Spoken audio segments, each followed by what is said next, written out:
jiwa, dan lingkungan. Nah, jadi gerakan 7 kebiasaan anak Indonesia Hebat itu atau G7KI ini pemerintah pusat melalui surat edaran ya bersama tiga menteri nomor 1 tahun 2025 menetapkan ya penguatan pendidikan karakter melalui sudah disampaikan Bapak Asep ya dari Balai Besar Penjamin Mutu Pendidikan. Beliau adalah pengampu di Kabupaten Indramayu. Jadi gerakan ini akan dipantau langsung oleh Bapak Menteri ya, dan PIC-nya itu saya di Kabupaten Indramayu untuk menangani PAUD, SD dan SMP, dan pengampu dari Balai Besar Penjamin Mutu Pendidikan adalah Bapak Asep ya. Nah, Bapak Ibu tentunya tadi sudah disampaikan oleh Bapak Asep ya tentang kebijakan-kebijakan 7 kebiasaan anak Indonesia hebat. Nah, Bapak Ibu yang saya hormati, tentunya ada beberapa sekolah ya yang sudah mengimplementasikan 7 kebiasaan anak Indonesia hebat ini di sekolah masing-masing. Tetapi ada juga yang belum tahu sama sekali.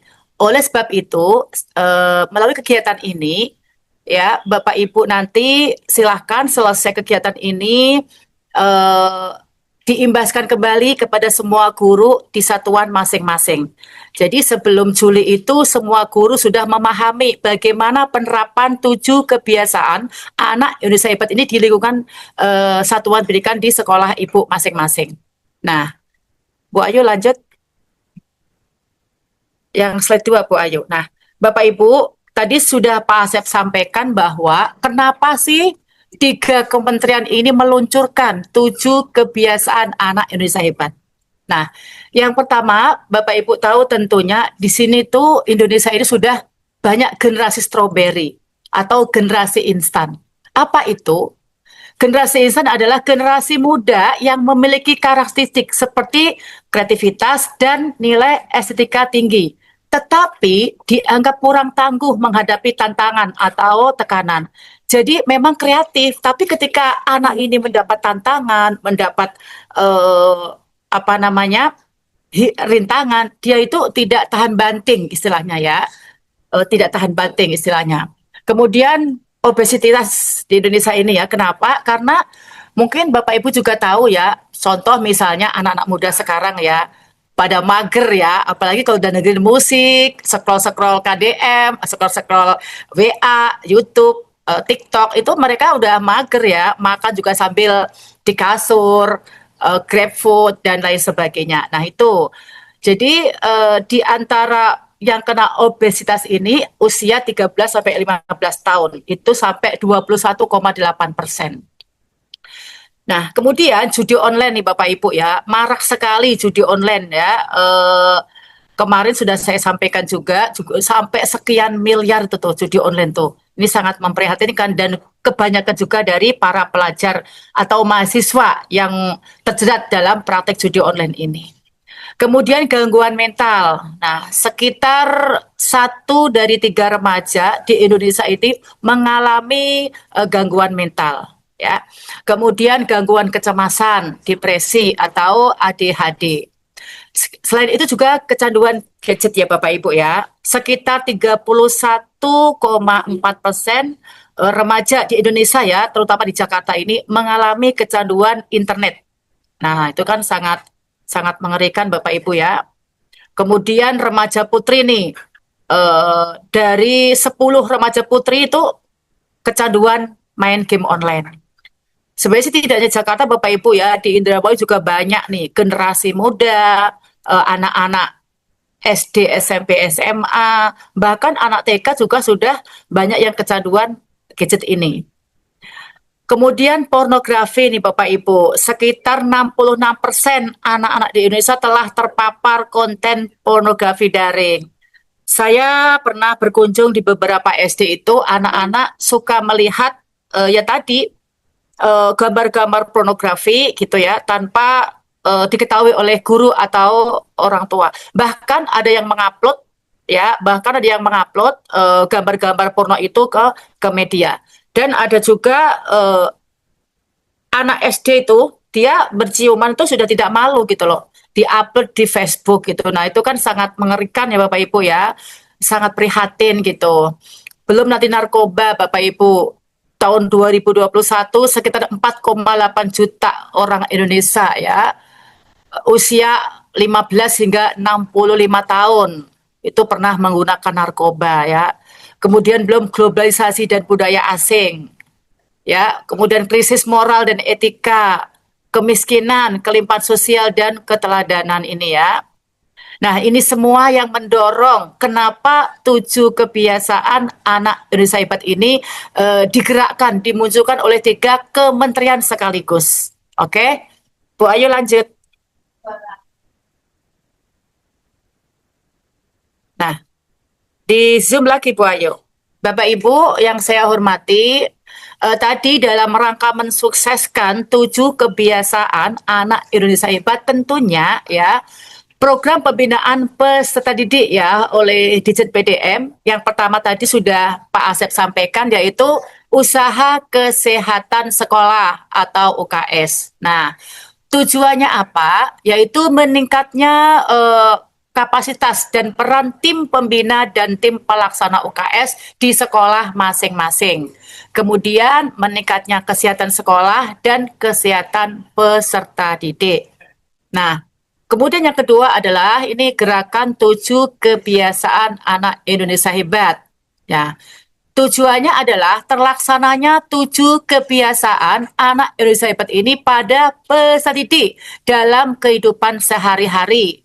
Diharapkan bisa meningkatkan kesehatan, kecerdasan, dan karakter peserta didik di lingkungan masing-masing, baik itu PAUD, SD, dan SMP ya.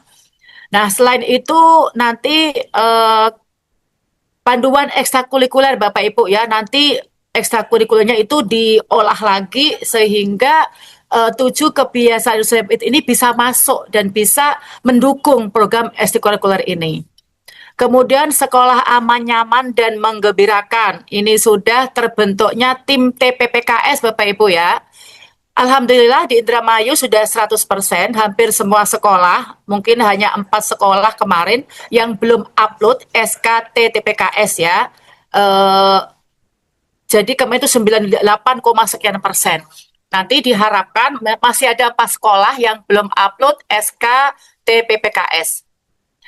Dengan adanya tim TPPKS ini diharapkan tadi meningkatkan manajemen dan tata sekolah yang aman, nyaman, dan mencerdaskan. Kemudian berkembangnya potensi kecerdasan dan karakter peserta didik secara maksimal. Yang kelima adalah kemitraan dan pembinaan peserta didik. Nah, tujuannya adalah meningkatkan kerjasama lintas ya. Artinya gini Bapak Ibu. Bapak Ibu boleh ketika upacara ya, upacara bendera itu Bapak Ibu memanggil dari Kodim atau dari Polres untuk memberikan pembinaan ya ketika upacara. Jadi ketika upacara itu tidak hanya kepala sekolah atau guru yang digilir, tapi Ibu sekali-kali mendatangkan pihak luar. Ya tadi ya boleh misalnya dari kesehatan. Nah itu insya Allah Bapak Ibu tinggal meluncurkan surat kepada beliau, beliau sangat senang sekali. Berikutnya adalah program pendukung yaitu program internalisasi ya yang diharapkan meningkatkan motivasi kepada kepala sekolah, guru, siswa, dan stakeholder terkait dalam pelaksanaan penguatan pendidikan karakter. Nah ini ya, jadi tidak hanya peserta didik ya, jadi semua stakeholder yang ada di sekolah, baik eksternal juga, bisa mendukung program 7 kebiasaan anak Indonesia Hebat ini. Oke, Bu Ayu lanjut. Slide berikutnya nanti kita ringkas. Oke. Bapak Ibu yang saya hormati, nah tadi yang saya sampaikan di awal, kelemahan atau tantangan yang kita hadapi, yang pertama adalah perkembangan teknologi. Kemudian tadi generasi instan, kemudian penurunan karakter peserta didik, kemudian kejahatan kekerasan dalam dunia pendidikan, kemudian menurunnya pemahaman terhadap budaya lokal. Nah, ini adalah tantangan yang kita hadapi. Tentunya kita harus ada solusinya Bapak Ibu ya. Nah, solusinya adalah sehat fisik dan mental ya. Kemudian cerdas dan kreatif, kemudian peduli dan tanggung jawab. Diharapkan nanti dari ini semua ya, anak-anak tuh akan bisa ya implementasi dari tadi 7 pembiasaan anak Indonesia hebat. Ya, kalau anak bangun pagi ya, dibiasakan anak bangun pagi. Nanti Bapak Ibu ada jurnal untuk memantau eh, bagaimana 7 kebiasaan anak Indonesia hebat ini bisa berjalan dengan maksimal. Nanti Ibu Ayu akan share jurnal pantauan untuk guru dan juga orang tua murid supaya program ini bisa berhasil.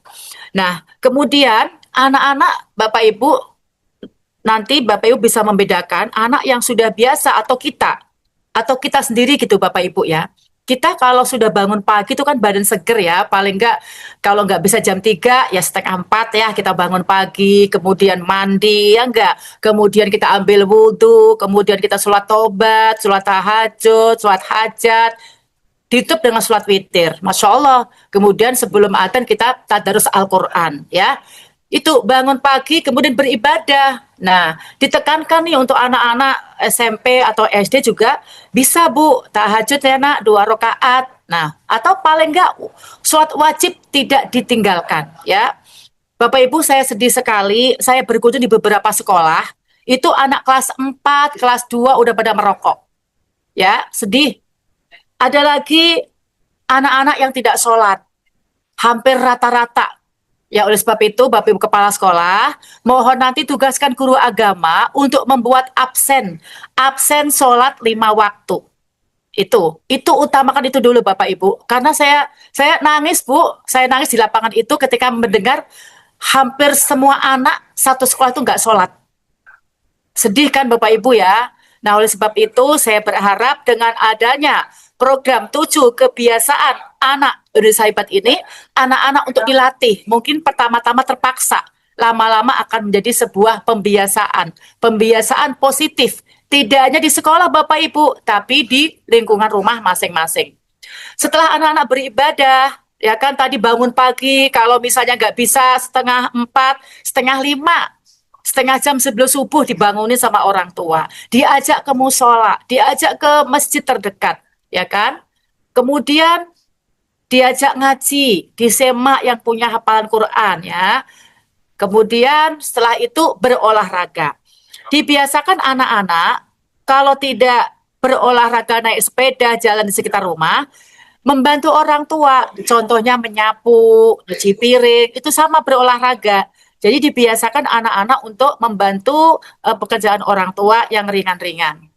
Nah, makan sehat dan bergizi. Bapak Ibu tentunya sekarang sudah ada beberapa sekolah ya yang sudah mendapat bantuan makan bergizi dari pemerintah. Nah, bagi sekolah yang belum mendapat jatah makan gratis bergizi, diharapkan menghimbau kepada semua orang tua itu entah setiap hari dibawain bekal, yaitu makan yang bergizi Bapak Ibu ya, ya tidak harus daging, tidak harus ayam. Contoh misalnya telur, tempe, tahu goreng, sayur bayam ya. Saya kemarin juga berkunjung ke beberapa sekolah, Sabtu itu makan sehat. Katanya sih makan sehat, tapi orang tuanya itu bekali nasi dan mie goreng. Tuh, sudah nasi, mie goreng. Masya Allah ya Bapak Ibu ya. Jadi setiap ada kegiatan makan sihat bersama, Bapak Ibu Kepala Sekolah menugaskan guru-guru untuk mengecek siapa yang masih suka membawa nasi dan mie instan gitu ya, ditulis. Nanti orang tuanya dikasih pengertian di Japri Bapak Ibu. Bahasa dengan yang baik disampaikan bahwa 1 minggu sekali misalnya makan sehat bersama. Nah, nanti orang tua dibekali untuk membekali anak dengan makanan yang sehat ya. Ada lagi yang nasi kuning saja ya. Nasi kuning, nggak ada lauknya. Kan kasihan anak-anak ya Bapak Ibu ya. Padahal masak sayur bayam itu nggak nyampe 5 menit gitu loh. Kalau saya masuk sayur bayam itu ya 3 menit udah mateng gitu. Jadi tugas Bapak Ibu nanti sosialisasi juga nih. Besok kan bagi rapot nih. Sebelum bagi rapot, Bapak Ibu silahkan sosialisasikan ini walaupun cuma 1 jam. Nanti setelah itu baru bagi rapot. Karena kegiatan ini akan langsung dipantau oleh 3 kementerian Bapak Ibu. Tadi Pak Asep sudah sampaikan, Masya Allah Indramayu luar biasa nih hari ini. Sudah nge-zoom diikuti oleh hampir 1.500 ya dari live langsung dan streaming YouTube. Mudah-mudahan dengan gebrakan ini Indramayu akan berhasil nih dalam menerapkan 7 kebiasaan anak Indonesia hebat. Nah, kemudian anak-anak gemar belajar. Bapak Ibu eh, disampaikan juga di grup ya anak-anak, di WA, di grup diingetin ya. Kita sebagai guru jangan capek-capek. Maksudnya tuh untuk selalu mengingatkan, anak-anak sayang, ini habis maghrib yuk, kita buka bukunya. Nah, seperti itu Bapak Ibu ya. Nah, nanti orang tua juga pasti akan mengingatkan anak-anak. Karena kalau anak itu nurutnya sama guru. Betul tidak? Nah, ketika Bapak Ibu di grup apalagi bikin video, Ibu lihat video KDM itu. Ibu lihat ya. Nah, saya berharap semua guru nanti itu membuat seperti itu, Bu. Assalamualaikum anak-anak, kelas 2A. Jangan lupa ya sarapannya pakai sayur bayam. Ayo, siapa yang pakai sayur bayam sarapannya? Siapa yang hari ini udah minum susu anak-anak? Nah, saya pengen semua guru seperti itu. Nanti orang tua pasti akan tunjukkan kepada anak-anak. Ayo malam ini siapa yang belajar? Nah, saya pengen seperti itu Bapak Ibu ya. Seperti Pak KDM itu, anak semua takut. Mungkin pertama-tama akan takut, ya enggak. Tapi lama-lama akan menjadi sebuah pembiasaan positif, baik di lingkungan sekolah maupun di lingkungan rumah. Nah, kalau misalnya seperti itu, saya yakin Bu, Indonesia emas di tahun 2025 tuh akan kita raih. Tapi kalau kita nggak jalan, programnya nggak jalan, boro-boro Indonesia emas, Bu. Indonesia akan cemas. Betul tidak?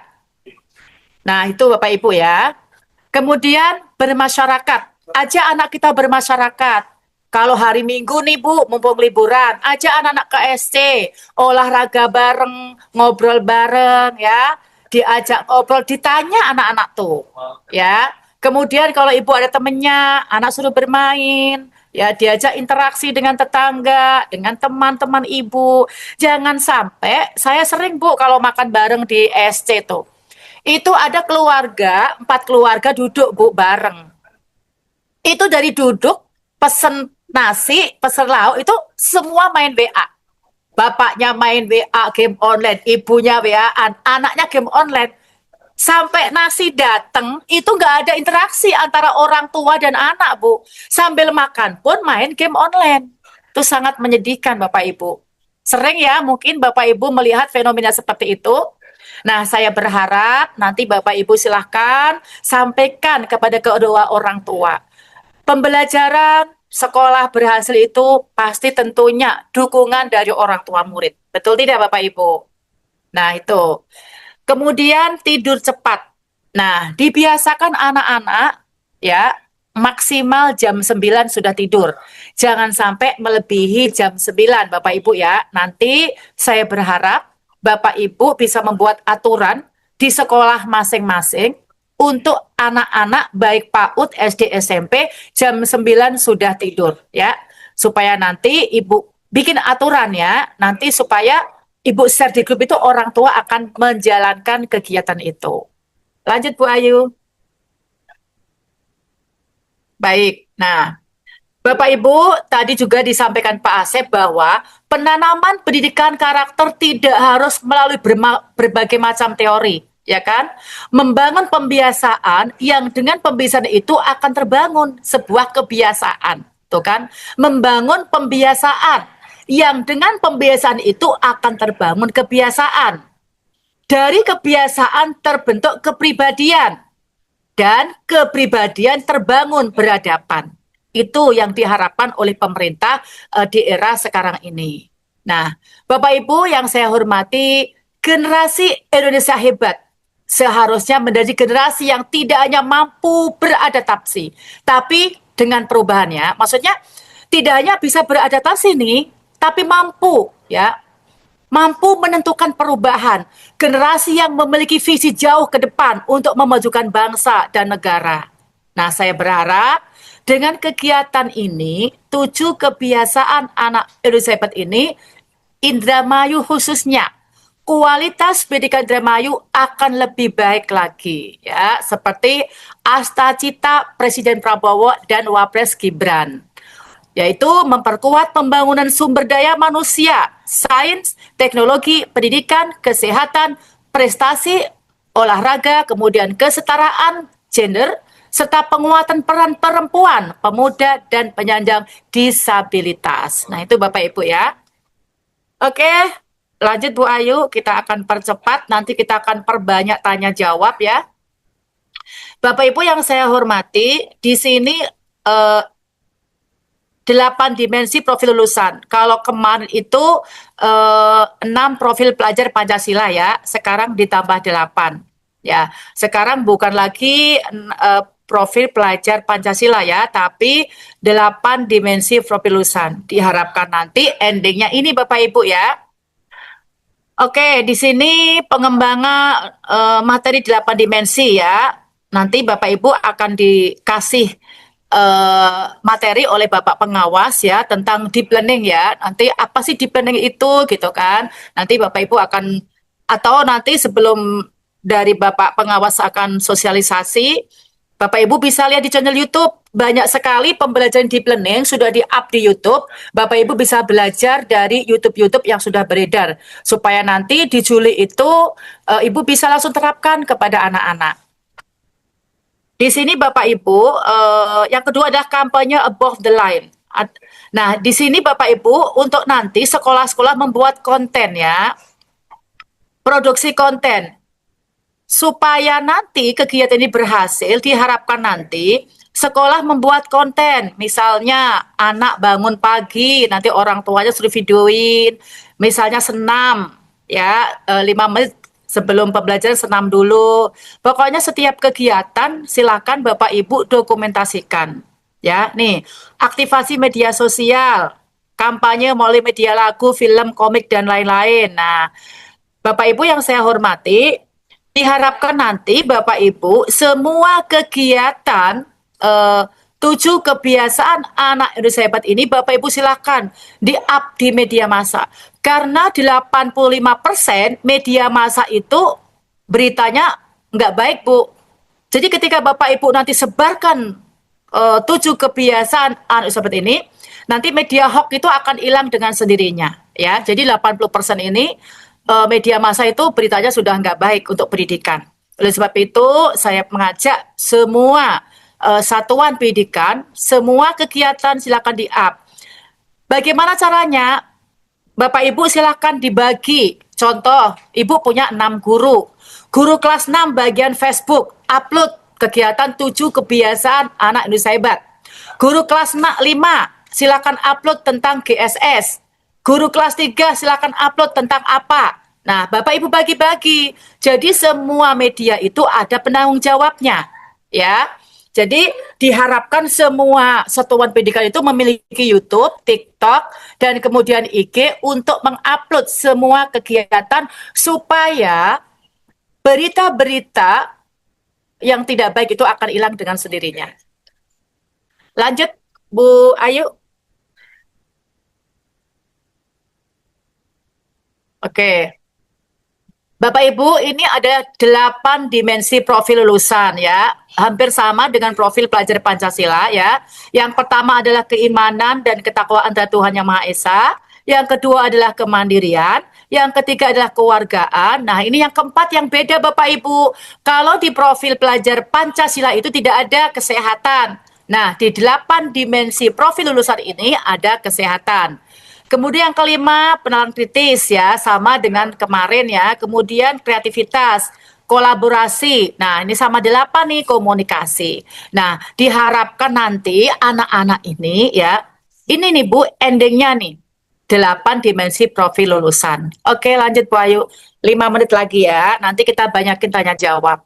Nah, Bapak Ibu yang saya hormati, ini adalah gerakan, ini nih, ini yang sudah dilakukan oleh Balai Besar Penjamin Mutu Pendidikan dan 3 kementerian tadi. Nanti saya akan share buku panduan ya, gerakan 7 kebiasaan anak yang hebat atau KAIH ya, KAIH kalau saya singkat tuh. Kemudian nanti Bapak Ibu mohon untuk semuanya mengisi link ya Bu, yang tadi yang Pak Asep sampaikan ya. Untuk mengisi link. Nanti gini Bapak Ibu, itu link adalah deadline pertama ya. pertama sebelum Bapak Ibu mendapatkan sosialisasi ini gitu, pemahaman ini, itu Ibu isi jujur. Nanti di bulan Desember itu dari Balai Besar Penjamin Mutu Pendidikan akan mengasih share lagi, mengisi link lagi. Nah, makanya saya bilang, Ibu dokumentasikan semuanya tentang 7 kebiasaan anak usia hebat. Karena nanti Ibu akan isi instrumen itu ada bukti-bukti pendukung kalau Ibu sudah melaksanakan. Nanti akan dikupas habis oleh Bu Ayu Rahayu, ya. Beliau adalah binaan Gerakan Sekolah Sehat tahun 2024 dari Balai Besar Penjamin Pendidikan. Kalau pertama itu dari Tulung Agung 2. Nah, ini Bapak Ibu yang sudah dilaksanakan oleh 3 kementerian itu. Lanjut Bu Ayu. Nanti materinya akan saya share ya supaya waktunya tidak habis gitu. Nah, ini Bapak Ibu ya. Ini nanti saya akan sedikit cuplik aja ya. Bapak Ibu, ini layanan penguatan karakter sekolah aman, nyaman, dan menggembirakan. Tadi ya. Di sini pertama, pengembangan program sekolah aman, nyaman, dan menggembirakan melalui pembelajaran kokurikuler pada jenjang PAUD, SD, SMP, SMA, SMA dengan pendekatan whole school approach ya.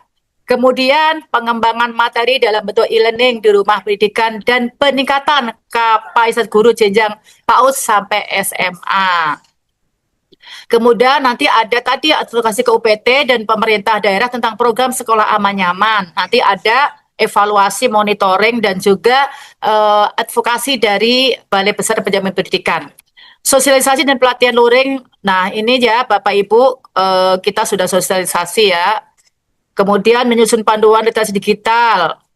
Di sini peran orang tua ya. Orang tua tentang pola politik dan mendidik anak di era digital. Guru dan murid tentang literasi digital. Nah, Bapak Ibu juga nanti bisa ya minta link dari perpustakaan daerah supaya nanti anak-anak bisa membaca buku, tidak harus datang ke perpustakaan, tapi bisa baca-baca buku lewat rumah. Lanjut Bu Ayu. Lanjut aja Bu Ayu, udah lewat. Terus, oke, nah, yang penting-penting saya sampaikan. Bapak Ibu yang saya hormati di sini, strategi penguatan pendidikan karakter melalui program dan kebijakan. Nah, di sini menggerakkan penguatan pendidikan karakter secara kultural dengan meningkatkan peran terpusat pendidik menjadi catur pendidikan. Selama ini tuh kan pendidikan tuh hanya berpusat kepada sekolah, betul tidak? Keluarga, masyarakat. Sekarang ditambah media Bapak Ibu, media ini sangat berpengaruh, sangat luar biasa. Makanya tadi saya sampaikan, Bapak Ibu semuanya ya silahkan upload mulai Juli nanti 7 kebiasaan harus hebat ya. Orang tua juga suruh upload Bapak Ibu. Masya Allah luar biasa nanti tuh. Alhamdulillah anak saya bangun jam 4:30 di videoin ya. Nggak apa-apa. Bukan pamer tapi dalam rangka apa? Dalam rangka tadi ya kan. Strateginya nih Bapak Ibu. Kalau selama ini kan hanya sekolah, keluarga, masyarakat plus media. Di up. Itu orang tua senang Bapak Ibu kalau Bapak Ibu suruh Bapak Ibu silakan video anak-anak ya, bangun jam berapa, setelah sholat tuh ngapain, ngaji di videoin, nyapu di videoin, Masya Allah, itu sangat luar biasa di dampaknya Bapak Ibu ya. Oke, lanjut Bu Ayu. Nah, Bapak Ibu yang saya hormati, di sini strategi penguatan pendidikan melalui kolaborasi dan kemitraan. Tadi saya sudah bilang ya, Bapak Ibu bisa mengundang dari Kodim, namanya Pak Narto, itu siap Bapak Ibu, beliau sangat senang sekali pembentukan karakter itu Pak Narto silahkan, itu beliau kapanpun di sekolah Ibu, insya Allah siap. Kemudian Bu Ningsih juga saya sudah sampaikan kepada beliau, sekali-kali Bapak Ibu silakan undang upacara tadi supaya nanti seperti Kapolres dan Dim itu bisa memberikan pembinaan kepada anak melalui upacara ya. Jadi tidak harus kepala sekolah terus nih yang jadi pembina upacara. Sekali-kali Bapak Ibu mengundang Pak Camat, Pak Lurah, nggak apa-apa Bu, seneng banget beliau diundang tuh ya, seneng banget ya. Oke, lanjut Bu Ayu. Oke, Bapak Ibu, ini proses pembentukan karakter atau kepribadian. Pertama tadi saya sampaikan pembiasaan. Dari pembiasaan tadi, lama-lama akan menjadi suatu kebiasaan. Nah, dari kebiasaan ada kepribadian ya, kemudian peradaban. Artinya Bapak Ibu harus konsisten ya. Jangan hanya pertama-tama aja nih gebrakan, bikin jurnal, dibagi ke orang tua, ke anak. Setelah 3 bulan, udah nggak kiyeng. Jangan. Konsisten Bapak Ibu ya, harus konsisten. Ibu share, Ibu bagi jurnal kepada orang tua. Setiap bulan Ibu kumpulkan ya. Mangga nanti tekniknya seperti apa. Nanti pengalaman Bu Ayu akan disampaikan bagaimana supaya 7 kebiasaan ini menjadi apa namanya sebuah pembiasaan positif baik di lingkungan sekolah maupun di lingkungan rumah ya. Kemudian Bapak Ibu harus kolaborasi ya, selain komunitas harus berkolaborasi ya. Dengan siapa? Dengan keluarga, masyarakat, media, dan seluruh pemangku kepentingan pendidikan untuk mengambil peran aktif dalam menanamkan nilai-nilai kata pada anak-anak Indonesia ini. Pak Lurah, Pak RT, waduh kalau beliau diundang tuh seneng Bu. Masya Allah dikasih kopi segelas sudah seneng nih, melek nih Pak RT suruh jadi pembina upacara. Wah, ayo Bu ya, nanti saya pengen dapat kiriman dari Bapak Ibu bermitra kepada tetangga-tetangga masyarakat dalam rangka pembentukan karakter anak. Anak juga senang nih ketemu Pak RT. Mungkin selama ini malah lurahnya nggak tahu, camatnya nggak tahu. Tapi dengan adanya kolaborasi ini, anak-anak juga akan mengenal, akan bermasyarakat dengan pemangku kepentingan di desa masing-masing. Lanjut Bu Ayu. Bapak Ibu di sini ya harus apal ya gerakan 7 kebiasaan harus hebat ya. Bangun pagi, udah urut nih Bu. Bangun pagi, beribadah, berolahraga, makan yang bergizi, gemar belajar, bermasyarakat, dan tidur cepat. Tentunya melalui pelibatan siapa? Ya sekolah, keluarga, masyarakat, dan media. Jadi gerakan ini akan berhasil kalau Bapak Ibu melibatkan ya. Nih, melibatkan catur pusat pendidikan, sekolah, tentunya keluarga wajib, masyarakat harus, media itu wajib juga ya. Lanjut Bu Ayu.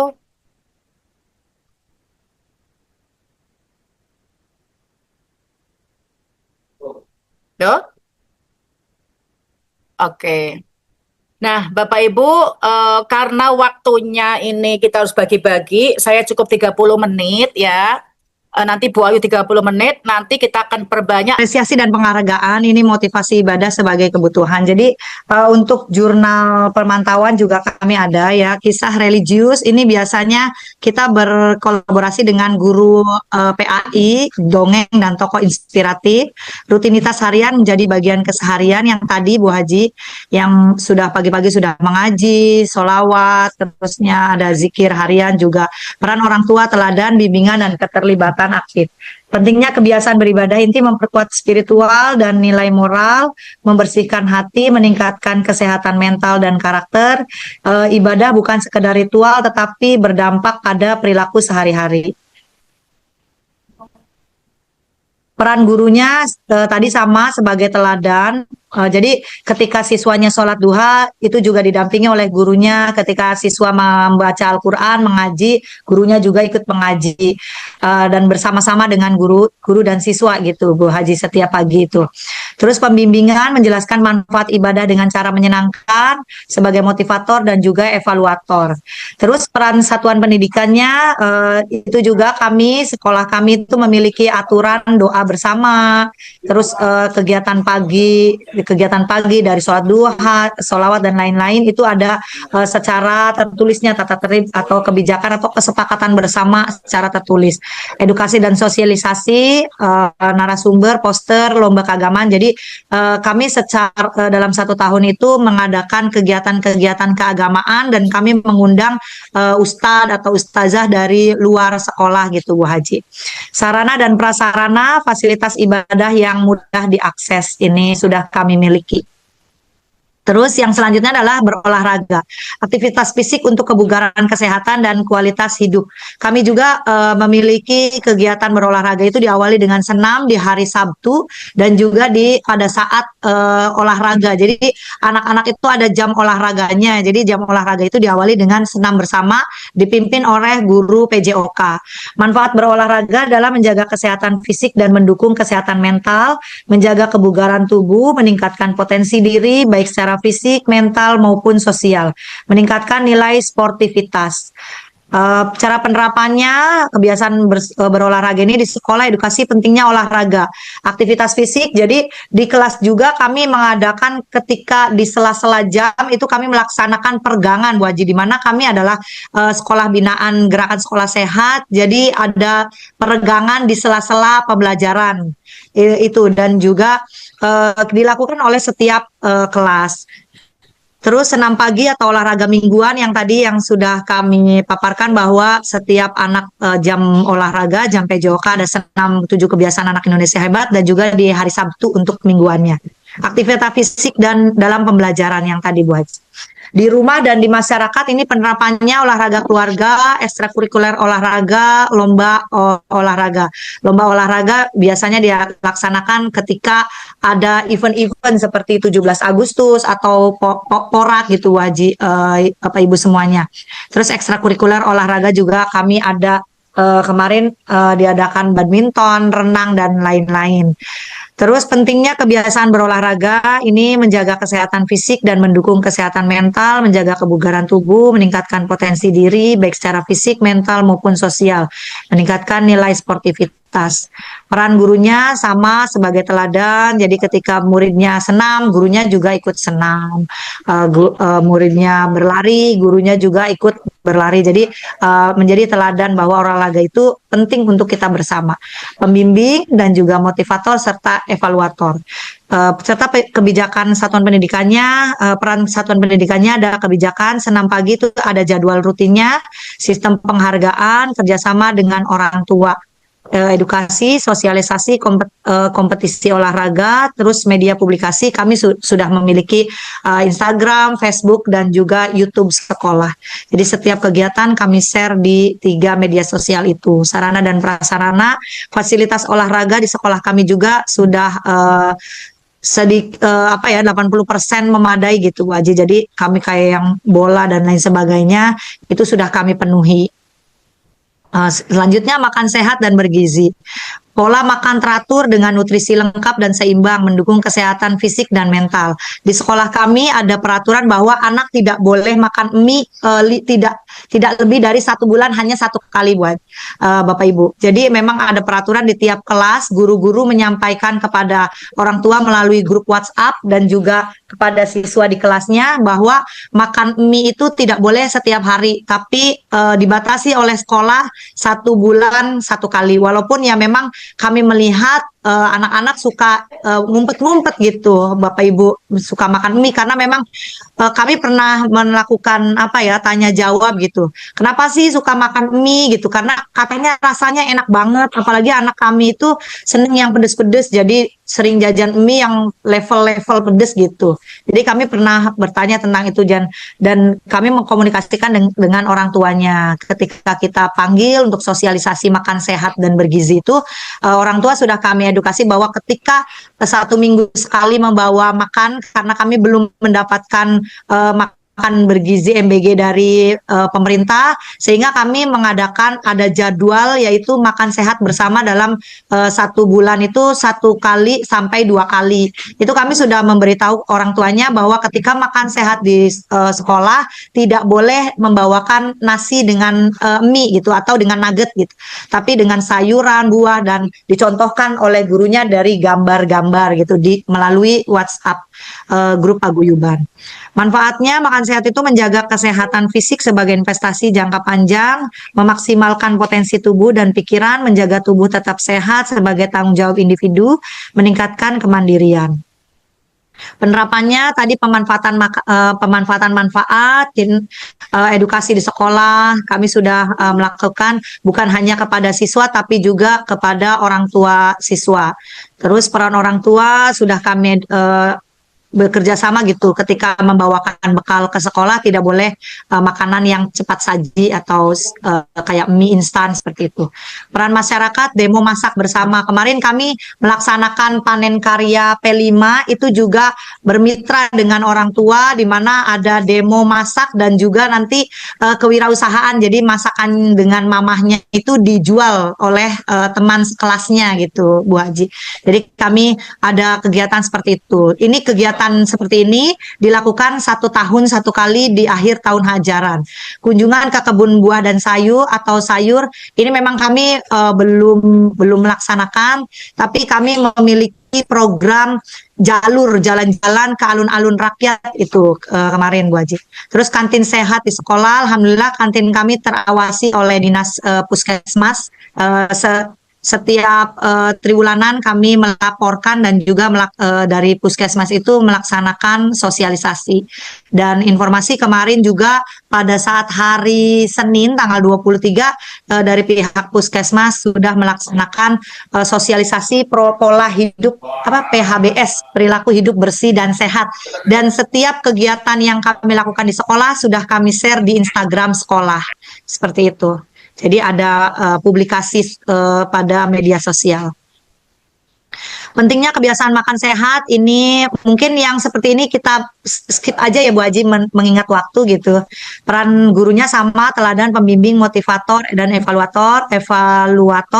Peran sekolahnya tadi membuat kebijakan, edukasi dan sosialisasi. Jadi memang sekolah kami UPTD 3 Pak Benudik ini sering memanggil orang tua Bapak Ibu. Jadi entah itu kelas 1 dan 2 gitu. Kalau misalkan masalah 7 kebiasaan anak Indonesia hebat itu banyak masalahnya di kelas 1 dan 2, yang saya undang adalah orang tua kelas 1 dan 2. Terus kita edukasi bersama seperti itu. Terus edukasi sosial dan sarana prasarana kami juga kantin sehat, memang fasilitas cuci tangan itu sudah kami coba lengkapi gitu. Terus gemar belajar, kebiasaan menambah pengetahuan, keterampilan, dan wawasan dengan senang, antusias, dan berkeinginan kuat. Ini manfaatnya pengembangan diri, menumbuhkan kreativitas dan imajinasi, menemukan kebenaran dan pengetahuan, membentuk kendala hati dan empati. Jadi di UPTD 3 Pak Benudik itu setiap hari guru-guru itu kita memberikan PR, tapi bukan hanya soal-soal, tapi PR-nya itu membaca buku gitu. Kami kan memberikan buku dari pemerintah, tapi memang dipinjamkan, jadi tidak dibawa pulang. Tapi ketika anak-anak diberi tugas untuk membaca, buku itu dibawa pulang, nanti besoknya dibawa lagi ke sekolah. Jadi PR itu bukan hanya mengerjakan soal, guru-guru memberi PR itu adalah membaca, karena kami mengetahui bahwa tingkat membaca anak-anak itu sudah mulai rendah gitu. Terus membuat lingkungan belajar yang nyaman. Jadi tiap kelas di sekolah kami secara terbatas, walaupun secara terbatas, tapi kami berupaya untuk tiap kelas itu ada pojok baca seperti itu Bapak Ibu, dan itu berkolaborasi dengan orang tua serta siswa yang memiliki buku bacaan di rumah, boleh tukeran dengan temannya untuk dibaca bareng-bareng di sekolah. Ini peran gurunya, teladan, pembimbing, motivator, dan evaluator. Terus peran satuan pendidikannya ada kebijakan, kegiatan karya ilmiah dan sistem penghargaan. Ini kami di sistem penghargaan. Terus karya ilmiah mini yang dilakukan oleh kelas tinggi, kolaborasi dengan orang tua dan pemantauan, edukasi dan sosialisasi melalui poster, seminar, dan juga inspirasi dengan mendatangkan narasumber. Lomba dan kompetisi untuk meningkatkan motivasi belajar. Sarana prasarana ini pojok literasi atau kami pojok baca di sekolah kami, perpustakaan, laboratorium, dan fasilitas mendukung lainnya. Mungkin kami hanya sebatas di sekolah kami pojok baca dan perpustakaan. Terus bermasyarakat, definisi interaksi sosial, kerjasama, dan keterlibatan dalam kegiatan sosial, budaya, dan lingkungan. Ini teknis di sekolah kami bermasyarakat adalah guru-guru memberikan tugas dengan mengamati lingkungan sekitarnya, siapa tetangganya, orang ini jualan apa gitu. Itu mungkin di kelas tinggi seperti itu cara penerapan kebiasaannya, interaksi sosial melalui aktivitas menyenangkan. Terus juga kami dalam 1 tahun sekali melakukan bazar gitu, bukan bazar, baksos. Baksos itu kami membagikan dari kita, oleh kita, dan untuk kita, tapi di sekitar wilayah lingkungan sekolah. Jadi anak-anak yang membagikan, jadi anak-anak itu tahu aktivitas sosial, oh ini ada kegiatan jual beli atau kegiatan lainnya gitu. Menerapkan etika dalam bermasyarakat ketika memberikan sesuatu kepada orang yang lebih tua, bagaimana tata caranya, seperti itu kami sudah melakukan hal ini secara rutin per tahunan gitu Bapak Ibu. Permainan tradisional ini satu bulan dilakukan 1 kali sampai 2 kali permainan tradisional, dan P5-nya kami juga kemarin ada salah satu kelas mengambil tema tentang kearifan lokal dan permainan tradisional yang ditampilkan pada saat panen karya kemarin. Beribadah di tempat ibadah. Jadi anak-anak dimotivasi untuk datang dan beribadah ke musola atau masjid sekitar rumah. Ini peran gurunya sama teladan, pembimbing, motivator, dan evaluator. Peran satuan pendidikannya ada kebijakan, penghargaan bagi murid, dan edukasi dan sosialisasi. Pentingnya kebiasaan bermasyarakat ini memenuhi kebutuhan sosial, meningkatkan kepedulian, persaudaraan, toleransi, menciptakan komunikasi yang baik. Jadi di sini ada kegiatan Baksos 1 tahun itu meningkatkan kepedulian, persaudaraan, dan toleransi. Jadi sudah dilaksanakan. Tidur cepat. Sama seperti halnya di TK tadi yang ditanyakan oleh Ibu Kepala TK Pembina, Ibu Neni gitu kan, di SD juga banyak Bapak Ibu yang kecanduan game online.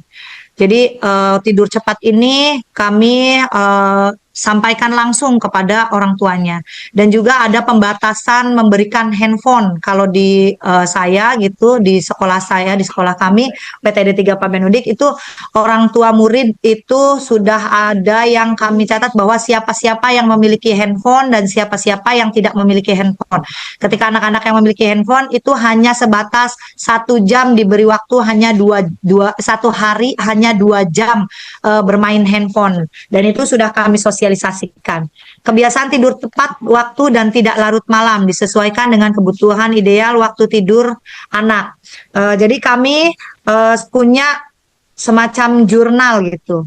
Nanti akan kami share penerapan kebiasaan tidur cepat, pentingnya kebiasaan tidur cepat. Ini mungkin saya skip aja karena peran gurunya teladan. Jadi ketika guru di kelas ini memang ada plus minusnya ya Bapak Ibu. Saya di kelas itu guru kadang-kadang kalau menghubungi guru ketika sedang ngajar di kelas itu susah. Karena apa? Karena handphone para guru kami itu tidak dinyalakan ketika mereka sedang mengajar seperti itu. Karena ini untuk memberikan teladan bahwa tidak boleh selalu memegang HP gitu. Jadi kalau lagi belajar ya lagi ngajar gitu, yang ngajar gitu Bapak Ibu. Ini adalah peran guru sebagai teladan. Pembimbing menjelaskan manfaat tidur cepat dengan bahasa yang mudah dipahami. Mengajarkan pentingnya tidur cepat dalam materi pembelajaran. Motivator mendorong murid untuk tidur cepat, menerapkan sistem penghargaan bagi yang konsisten tidur cepat. Evaluator menandatangani formulir pemantauan tidur dari orang tua. Berkolaborasi dengan orang tua dalam meningkatkan kebiasaan. Ini peran satuan pendidikannya menetapkan kebijakan, menerapkan sistem penghargaan bagi murid yang tidur cepat, melibatkan orang tua dalam pemantauan kebiasaan tidur anak, edukasi dan sosialisasi, mengundang narasumber untuk memberikan edukasi, menyebarkan poster dan media publikasi tentang manfaat tidur cepat di lingkungan sekolah. Baik, itu saja Es Durian Pakai Selasih. Cukup sekian dan terima kasih. Warahmatullahi wabarakatuh. Maka Ibu Dwi, mohon izin bertanya, kalau misalnya siswa itu tidak tinggal dengan ayah ibunya tuh bagaimana kerjasamanya ya? Kalau misalnya kan di Indramayu tuh banyak yang tidak diasuh oleh bapak ibunya, yang lebih agak repot itu ketika diasuh oleh kakek neneknya yang nggak bisa yang susah kerjasama karena ya ada yang kakek neneknya itu tidak bisa baca tulis seperti itu. Jadi mungkin ada yang orang tuanya itu tidak satu rumah dengan anaknya gitu. Apalagi misalnya bapak ibunya sudah bercerai, ibunya jadi TKW di luar negeri, kemudian anaknya ini tidak diasuh oleh ayah atau ibunya, tapi misalnya diasuh dengan neneknya, atau kakeknya yang ya tadi latar belakang pendidikannya tuh kurang, bahkan baca tulis pun tidak bisa.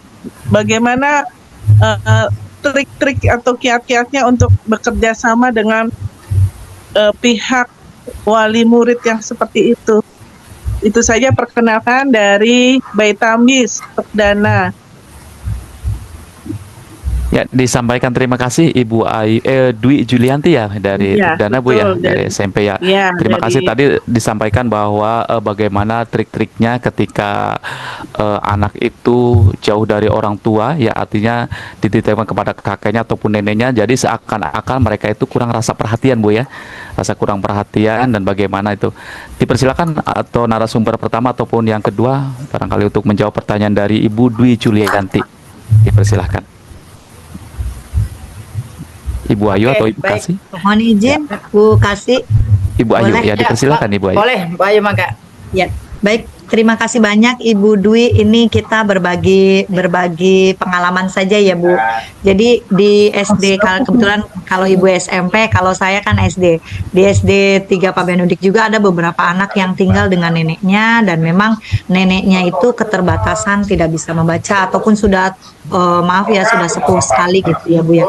Jadi terkadang ketika seperti itu saya menginstruksikan atau bekerja sama dengan guru itu untuk selalu memantau siswanya dari sisi siswanya Bu, karena kalau di kami juga sama Bu, orang tuanya pergi ke menjadi TKW, terus ayahnya itu sebagai nelayan, pulangnya sebulan sekali, sehingga memang anak itu tidak ada kontrol dari keluarganya.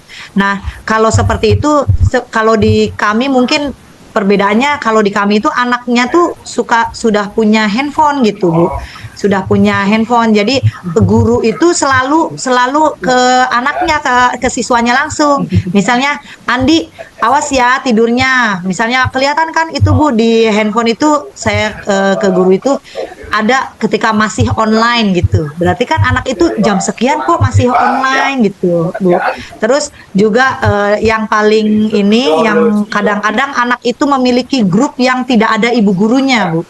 Yang di grup itu tuh sering banget ada kata-kata yang kasar atau sampai larut malam dan lain sebagainya gitu, masih pada aktif. Dan kita itu sebagai guru itu ada kayak semacam cepu ya Bu, atau mata-mata, siapa sih yang suka malam-malam itu masih online aja gitu gurunya tuh. Dan guru itu tuh menjaga sekali anak yang menjadi cepu itu tuh Bu. Jadi tidak juga bahwa oh ini nih yang suka laporan ke guru, dan guru pun pura-pura tidak tahu aja, tapi guru nanti membuat catatan seperti itu. Nah, kalau yang dengan neneknya itu biasanya kami langsung ke anaknya, karena anaknya itu sudah dibekali handphone, orang tuanya ayahnya ke nelayan gitu, ibunya TKW gitu. Di kami juga banyak yang seperti itu Bu. Jadi kami langsung, gurunya itu langsung dengan siswanya gitu. Jadi kalau misalkan ada apa-apa langsung ke siswanya. Nah, 1 kali atau 2 kali saja ke neneknya, tapi dengan cara bukan kita yang memanggil neneknya untuk datang ke sekolah, tapi kitanya yang datang gitu, home visit ke rumahnya gitu. Nanti kan dengan bahasa daerah gitu, dengan bahasa daerah sekitar, kami kan memberi informasi kepada neneknya seperti itu. Nah, memang kadang jawabannya, iya Bu Guru, kita mah apa jare Bu Guru baik, ya wis gitu. Iya Pak, Tapi tak bener Pak. kongkon, iya gitu. Bisa dianukin aku. Bisa di mute. Iya seperti itu mungkin Bu. Ini berbagi pengalaman aja ya. Jadi kitanya yang ke rumah anaknya gitu. Jadi bukan kitanya ngundang, karena memang neneknya tidak paham. Kadang neneknya juga jawabnya, wis gak Bu Guru, kita mau apa jadi Bu Guru baik. Iya sering met kuno HP-nya tapi ngamuk kayak gitu tuh Bu. Ya jadi ya terus aja. Jadi dinasehatin terus saya juga sebagai kepala sekolah, saya harus kenal dengan siswa-siswanya. Jadi bukan hanya ke guru aja. Jadi guru itu sudah saya beritahu ketika sudah mentok tidak bisa mengatasi, ya udah anaknya bawa ke saya. Biasanya siswa itu takut kalau udah masuk ke ruang saya gitu. Oh, ruang Bu Ayu gitu. Jadi ketakutan gitu. Mungkin itu berbagi pengalaman saja ya Bu, mohon izin. Terima kasih Bu Kasih atas kesempatannya. Mangga barangkali ada tambahan. Baik, terima kasih Bapak Ibu, mohon maaf ya. Terima kasih Bu Ayu, barangkali ada tambahan. Oke. Bu Haji, persilakan. Siap. Nah, bentar. Baik, terima kasih Bu Ayu. Mungkin saya juga setuju ya dengan Bu Ayu tadi. Wah, memang susahnya di situ ya Bapak Ibu ya, karena rata-rata itu banyak sekali anak yang orang tuanya pada ke Arab, kemudian dititipkan kepada neneknya, sedangkan neneknya itu sudah sepuh, nggak bisa baca tulis ya nggak Bu. Kadang-kadang wes yang penting sekolah gelem ya nggak Bu. Nah, tapi tetap kita selaku kepala sekolah, selaku guru, tadi yang Bu Ayu sampaikan ya. Jadi nanti biasanya gitu Bu, saya juga ke edukasinya ke anak itu. Ya, kalau anak itu kita panggil gitu ya, kita panggil pelan-pelan, kita kasih edukasi gitu kan. Nanti jurnal ini diisi anak ya, diisi anak bangun jam berapa, ya enggak, tapi jujur gitu. Nah, kalau anak sudah kita beri kepercayaan, kita beri tanggung jawab, itu anak kan keren Bu. Apalagi anak yang ditinggal orang tuanya. Biasanya kalau kita rangkul, kita kasih pemahaman, itu malah anak senang gitu. Kenapa, Bapak Ibu, saya sering awal sampaikan, kenapa ada anak kelas 6, ini belum lama Bapak Ibu, saya kemarin belum tanya ke Bidan Kori, itu baru aja ada anak yang melahirkan kelas 6 SD. Saya belum tanya tuh SD mana. Mudah-mudahan itu nanti bukan SD yang ada di Kabupaten Indramayu. Biasanya kan seperti itu ya Bu ya.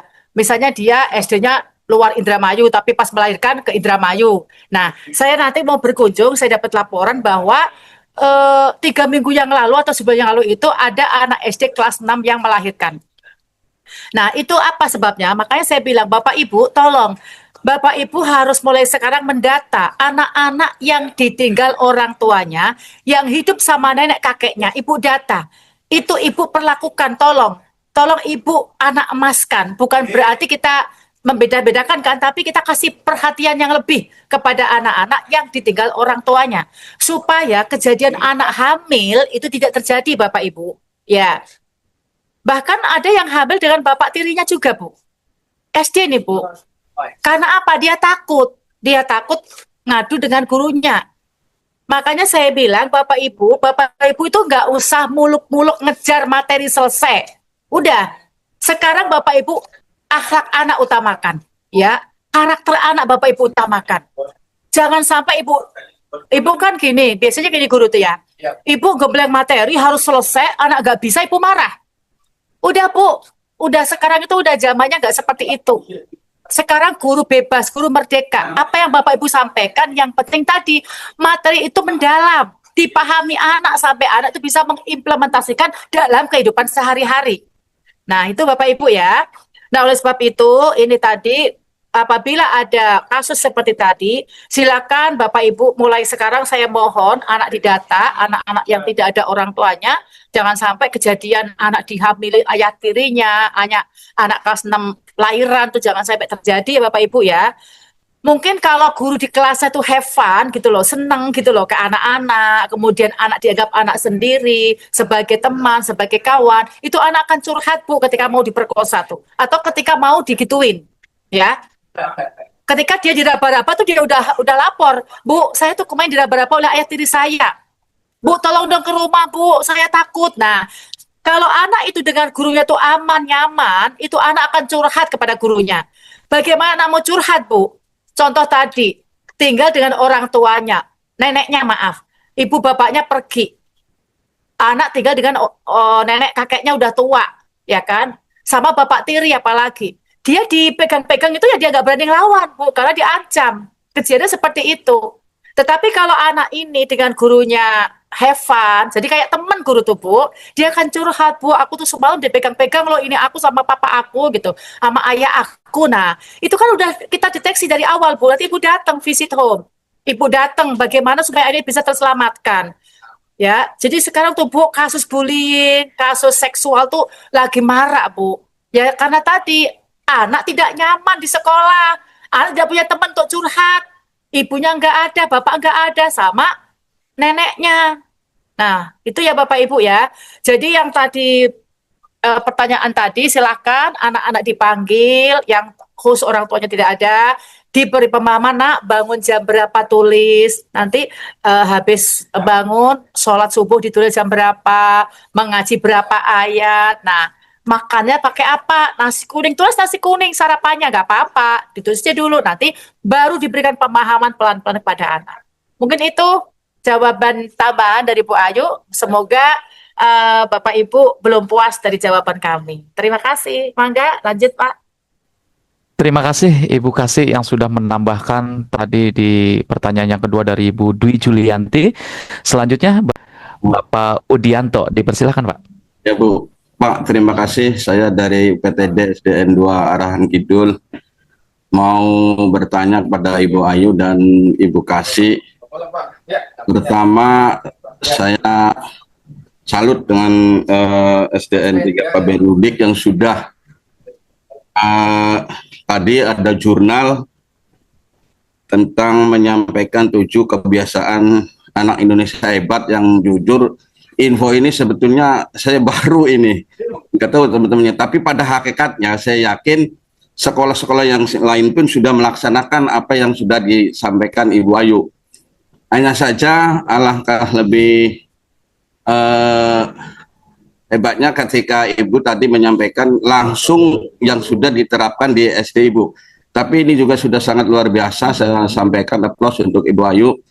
Kemudian selanjutnya untuk Ibu Kasih, dengan adanya 7 kebiasaan anak Indonesia hebat ini, sebagaimana tadi sebetulnya kami insya Allah sudah melaksanakan, hanya barangkali secara konsep dan teknik di masing-masing sekolah itu berbeda. Bahkan kalau melihat di sini seolah-olah kami guru itu bekerja atau bertindak 24 jam untuk pengawasan anak. Sementara kami pun punya anak, Bu, Pak. Nah, untuk hal itu bagaimana ini kebijakan? Sementara yang saya dapat dari Pak Menteri dan Pak KDM juga itu menyampaikan tentang tentang pendidikan ini yang saya cenderung lebih setuju Bu, ketika tingkat SD dan SMP itu 5 hari kerja. Jadi ketika hari Sabtu Minggunya kami healing. Karena selama ini kami merasa absen 14.30 absen pulang. Sementara anak didik kami pulang ya jam 1 lah maksimal. Karena terbentuk juga ada program di Indramayu itu madrasah.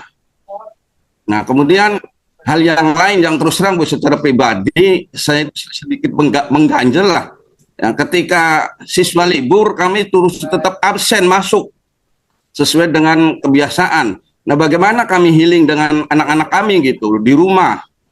Mungkin itu saja, mohon pencerahan dan tanggapannya. Mohon maaf sekali lagi kalau pertanyaan kami sedikit menyimpang dari materi ini. Terima kasih. Assalamualaikum warahmatullahi wabarakatuh. Waalaikumsalam warahmatullahi wabarakatuh. Bapak Udianto dari kecamatan mana tadi Pak? Arahan Pak. Arahan, iya. Terima kasih Pak atas pertanyaannya. Dipersilakan kepada Ibu Kasih atau Ibu Ayu untuk menjawab pertanyaan dari Bapak Udianto dari Arahan. Bu Ayu apa saya dulu? Baik. Terima kasih Pak Udin. Pak Udin ya. Oh, Pak Udin Kepala Sekolah Arahan ya. Oke. Bapak Ibu yang saya hormati, alhamdulillah ya tadi Pak Udin baru mendengar ya 7 kebiasaan anak hebat. Kemarin juga Pak Asep itu ke TK, Bu. Mohon maaf nih dari TK ya. Kemarin itu visit ke TK Aisyah. Itu TK Aisyah yang suku dasarnya juga belum dengar gitu tentang 7 kebiasaan hebat. Nah, saya ditegur sama Pak Asep loh. Bu Kasih ini kok belum tahu gitu kan? Ya Pak, mohon maaf kan ini juga baru sosialisasi. Saya bilang kayak gitu sama Pak Asep. Kok ini TK belum tahu sama sekali tentang 7 kebiasaan hebat gitu. Sebenarnya sih beliau juga sudah menerapkan ya, karena TK juga sebelum belajar itu beliau sudah senam gitu kan. Kemudian makan sehat juga TK sudah gitu.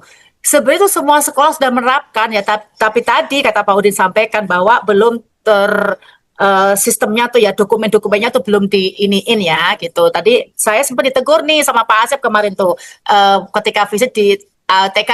Alhamdulillah kemudian saya bawa ke SD Margaret 3 itu alhamdulillah sudah diterapkan seperti Bu Ayu Pak. Dokumennya udah keren banget, jurnal pun juga sudah rapi, didokumentasikan dengan baik. Kemudian video-video anak bangun ketika di rumah itu dikirim orang tuanya sangat luar biasa. Makanya dari sini setelah kegiatan ini semoga nanti semua SD ya akan menerapkan 7 kebiasaan anak seperti dengan baik ya. Karena nanti di bulan Desember itu akan ada instrumen, akan dievaluasi, akan ada visit dari Balai Besar Penjamin Pendidikan, apakah semua SD PAUD. Apakah semua PAUD, SD dan SMP ini di Kabupaten Indramayu telah melaksanakan mengimplementasikan 7 kebiasaan anu sehat ini? Tentunya tidak hanya lisan, Pak, diperlukan dokumen-dokumen, ya, itu. Kemudian yang kedua, kebijakan KDM 5 hari belajar ya, Pak. Nanti itu kan memang lagi sama, Pak, lagi dibicarakan dari Dinas Pendidikan, Kepala Dinas Pendidikan, kemudian BKPSDM dan Dinas Kesehatan, apakah memang dikaji, diuji, apakah nanti, karena memang terbentur MDA ya Pak, kalau misalnya nanti 5 hari sekolah kan, di Indramayu ini kan ada wajib juga anak-anak MDA, sedangkan MDA itu ada yang masuk jam 1, betul tidak? Jam 1 sudah MDA gitu. Nanti nunggu dari para plastik pendidikan yang lagi rapat dan lagi digodok lagi tentang kebijakan Bapak KDM ini, apakah nanti Indramayu akan menerapkan 5 hari sekolah atau seperti biasa. Nanti ya Pak, nanti pokoknya kalau ada info saya langsung akan share di grup ya. Mungkin itu. Kemudian tadi kok anak libur kita absen gitu ya. Bapak Ibu kita kan ASN ya, gitu kan, aturan ASN tentunya Bapak Ibu udah paham. Kan Bapak Ibu boleh cuti, kan Bapak Ibu boleh 1 tahun itu. Orang ini aja sudah pada mengajukan cuti banyak kok. Nah, jadi Bapak Ibu punya hak ya untuk mengajukan cuti. Silahkan Ibu mengajukan cuti 1 tahun itu 12 hari. 12 hari buat healing ke Amerika, Pak Udin, ke Singapura, ke Bali, ya. Kenyang. Betul tidak? Nah itu ya. Mungkin itu sedikit ya. Mudah-mudahan tidak puas Pak Udin. Nanti Bu Ayu akan menambahkan. Silakan Bu Ayu. Baik, terima kasih Bu Haji. Terima kasih Pak Udianato untuk tadi ingin ditampilkan gitu ya Pak, karena memang kalau di Zoom itu berbatas waktu sehingga saya pilih yang simpel-simpel. Jadi kalau misalnya ingin mengetahui gitu Pak, makanya kita sampaikan buku jurnal saja. Tapi kalau ingin mengetahui kegiatan-kegiatannya, saya sudah sampaikan bahwa kegiatan kami selalu kami posting di Instagram kami atau YouTube dan Facebook kami. Jadi kegiatan-kegiatannya dari mulai kami dijadikan sebagai sekolah binaan gerakan sekolah sehat itu sudah, dan kami juga sudah dimonitoring oleh Dinas BBPMP gitu Pak. Dan alhamdulillah dari administrasi, foto-foto, kegiatan dan lain sebagainya sudah rutin kami lakukan dan sudah diberikan nilai baik oleh BBPMP karena memang pelaksanaannya gerakan itu sudah kami lakukan. Nah, ditambah 7 kebiasaan anak Indonesia hebat ini pada intinya mirip-mirip Pak dengan GSS gitu, gerakan sekolah sehat gitu kan. Ada salam 5S gitu, beribadah dan lain sebagainya. Makanya kami hanya ketika ada peluncuran 7 kebiasaan anak Indonesia hebat, kami membuat buku ini gitu, buku pemantauan gitu. Nah, kalau kegiatan-kegiatan rutin, jadwal dan lain sebagainya sudah terjalankan atau sudah dibiasakan, sudah terbiasa di sekolah kami gitu. Tambahannya pada saat peluncuran ini bulan Maret, kalau tidak salah bulan Maret, peluncuran 7 kebiasaan anak Indonesia hebat, terus kami rapat sekolah dengan guru-guru, lalu kami membentuk seperti ini pun kami bekerja sama dan berkolaborasi dengan semua guru.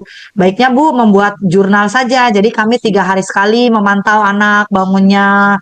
Alhamdulillah kalau yang siswa yang kesiangan itu di sekolah kami sudah sangat kecil gitu Pak, persentase anak terlambatnya seperti itu, karena memang dari awal sebelum adanya 7 kebiasaan anak Indonesia hebat kami sudah menerapkan bahwa gerbang itu ditutup pukul 6.45 seperti itu. Jadi tapi kalau misalnya ingin tahu gitu proses-proses atau kegiatan-kegiatan realnya, maka kami pun sering berbagi di media sosial kami seperti itu Bapak.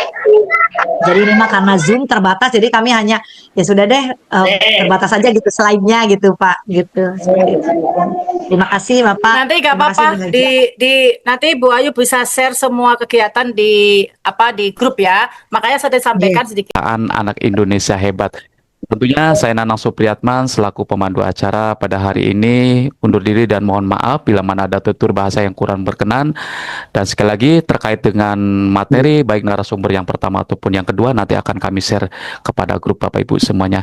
Terima kasih. Billahi taufik walhidayah. Wassalamualaikum warahmatullahi wabarakatuh. Waalaikumsalam.